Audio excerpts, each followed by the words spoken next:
Hi all. Today let me discuss the essay Ambedkar's concluding speech in the Constituent Assembly as included in the course Readings on Democracy and Secularism Discussing Diversity under university syllabus. So as you can very well see the speech, the concluding speech has been divided into two sections in the text. One is for the self-study method for the students. They can read and understand the initial part, and the second part is supposed to be for the classroom discussion. But I will be giving some kind of details about the first part as well. So as you can very well see in the essay, in the speech, it's actually a speech, of course. It is delivered on 25th November 1949 in the Constituent Assembly of India, and it was the concluding speech of the Constituent Assembly of India delivered by Dr. Bhim Rao Ambedkar, who is considered to be the architect of Indian Constitution, and he was the chairman of the drafting committee under Constituent Assembly of India, and in his capacity as the chairman of the drafting committee, he is using this opportunity, the last speech in the Constituent Assembly, in order to recall and express his gratitude to various sections and members of the committee for helping him in the process of preparing the Constitution of India. So in the first part of their speech, we can see various aspects like Ambedkar's defense of the time spent for drafting the Constitution. It actually took 2 years, 11 months and 17 days to prepare the Constitution of India, and he had given the reasons why. Because of the first meeting of the Constituent Assembly was held on 9th of December 1946. The Constitution has, in the Constituent Assembly there were 11 sessions. 6 sessions for the objectives resolution and the repose committees on fundamental rights, on union powers, on provincial constitution, on minorities, and on the scheduled caste and scheduled tribes. These are the areas which were devoted in the Constitution. So it took 165 days for the rest of the 5 sessions, and Assembly spent 114 days on the consideration of the draft Constitution. And he is comparing it with the other constitutions like the American Constitution, which has only 7 articles and no amendments at all, and was prepared in 4 months. The Canadian Constitution has 147 sections, has amendments, and it took 2 years and 5 months. The Australian Constitution Convention has 128 sections, no amendments, and it took 9 years. And the South African Convention, the Constitution, it has 153 sections. It doesn't have any amendments and 1 year. But in our Constitution, we have taken the considerations and opinions of various suggestions from various sides, and taking into consideration all the sides, it took a long time. And it was Nazaruddin Shah who was criticized the drafting committee. He has said that it was not drafting but drifting committee. But he is giving answers to that as well. And in the next part of the speech, he is giving credits to various peoples, various individuals and various personalities who has helped. For example, B.N. Rao, the constitutional advisor to the Constituent Assembly. Mr. S.N. Mukherjee, the chief draftsman of the Constitution. He has expressed his gratitude to the ruling Congress party, and he had also taken into consideration rebels like Mr. Kamath, Dr. P.S. Deshmukh, Mr. Sidhwa Saxena, Pandita Kudas Bhagava, Professor K.T. Shah, Pandit Hirdayanath Kunsru, and so many other people, and also the president. And specifically he has mentioned Alladi Krishnaswamy Iyer and Mr. T.T. Krishnamacharya, and he had even tried to answer criticism which can arise from various parts like the Communist Party, the Socialist Party, etc. But he has given reasonable objections to their criticism as well. And he is again, in the next part of the speech, we can see he is answering questions on federalism, center-state relationship, complaint about the centralization of power, reducing the states to the status of municipality, and the essence of federalism, etc. So these are major things that he has been speaking about in the first part of the speech. In the second part of the speech, which we will be discussing now, he is mainly he is raising his apprehensions about, or the fears about, anxieties about the future of Indian constitution, or the future of Indian democratic traditions, the rest of the speech. So he says that on 26th January 1950 India will be a republic. Okay, and the first concern he is raising is that he is asking this question: will India lose independence a second time too? So he specifically mentions a second time because in his opinion India has lost. India had the experience of independence even before, but India lost it to the Britishers. So he says that India lost freedom first by the infidelity and treachery of various people within India. It was because of the infidelity and treachery of our own people that we lost independence once. He specifically mentions King Dahar, Jai Chand, those who have cheated Chhatrapati Shivaji and others. And he again mentions, in 1857, when a large part of India had declared a war of independence against the British, the first war of independence. At that time, the Sikhs remained silent spectators. So he is expressing the anxiety that this history may repeat, this history of infidelity and treachery would repeat. And India had been experiencing divisions in the form of caste, creeds, and so many other differences on linguistic grounds and all that. Now, with the new political society, a democratic society, we are going to experience divisions in the form of politics as well. So he is again cautioning against, because we are going to have various political parties and they are going to place their ideology or their political affiliations above the country. This is one anxiety that he is expressing in the speech. Indians and their political parties should place the country above their creeds to remain free. He again and again he says. That is the first concern. The first concern is that India lost independence once, and will it lose the independence once again? That is the first concern. Secondly, will there be a weakening of the democratic traditions and constitutions in the future? Will India going to have a constitutional democracy only in form and not in spirit? Only in form but not in fact. Such a kind of a scenario is going to come. He is expressing that concern. Means in the sense that in the form we will be a constitutional democracy, but in fact we are going to have a dictatorship or something. There is a chance, according to him. So weakening of these democratic traditions and constitution is the second concern. So he says that India's strong democratic tradition reflected in Buddhist bhikshu sanghas borrowed from some functioning indigenous political systems which observe rules of parliamentary procedures down to modern times. So he says that democracy is not an alien thing to us.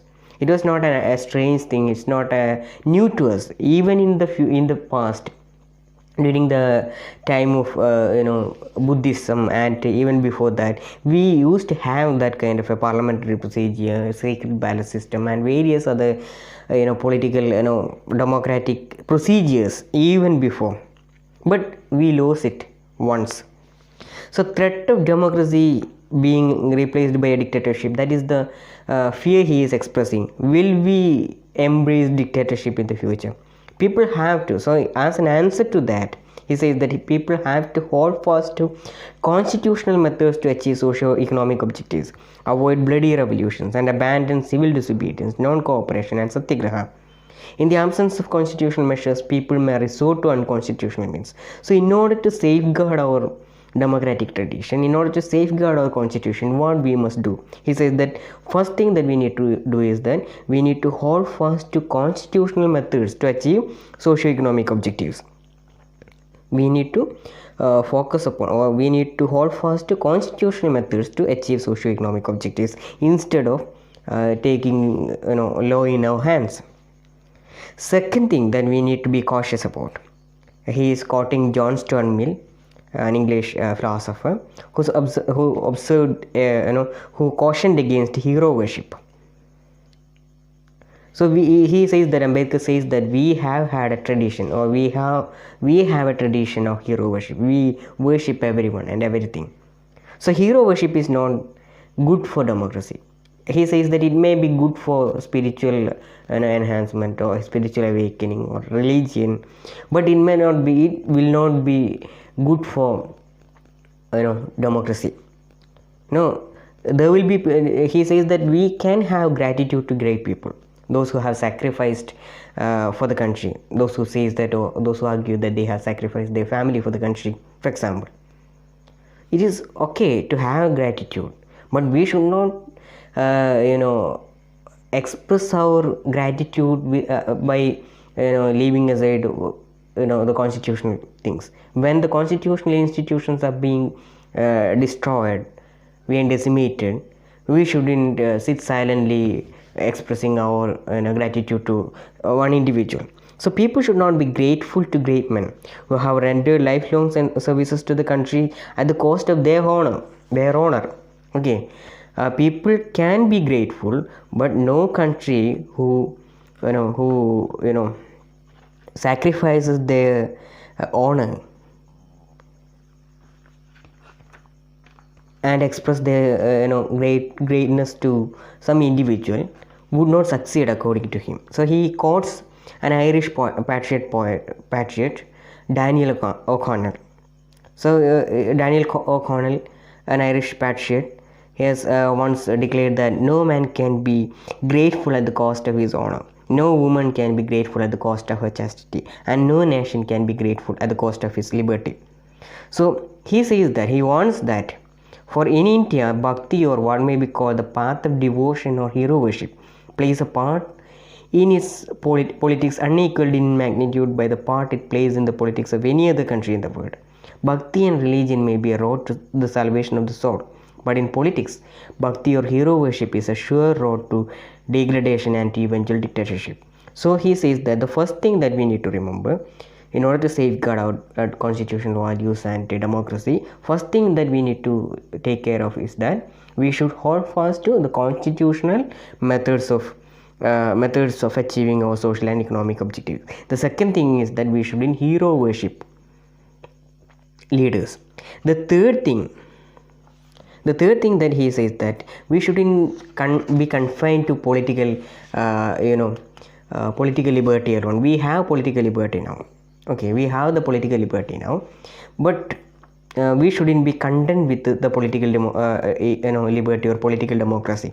We need to have a social democracy. We need to have an economic democracy, in the sense that we need to have equality and such kinds of values in the social realm and also in the economic realm. There should not be the gap between rich and the poor. There should not be social inequalities in the society, caste discrimination in the society. So as of now, we have achieved a political democracy. The people of India can elect their own representatives to the assembly. Everybody, irrespective of their caste, class, creed, religion, anything, they can vote. So we have achieved that political democracy, but that is not the end. We should achieve social and economic democracy as well.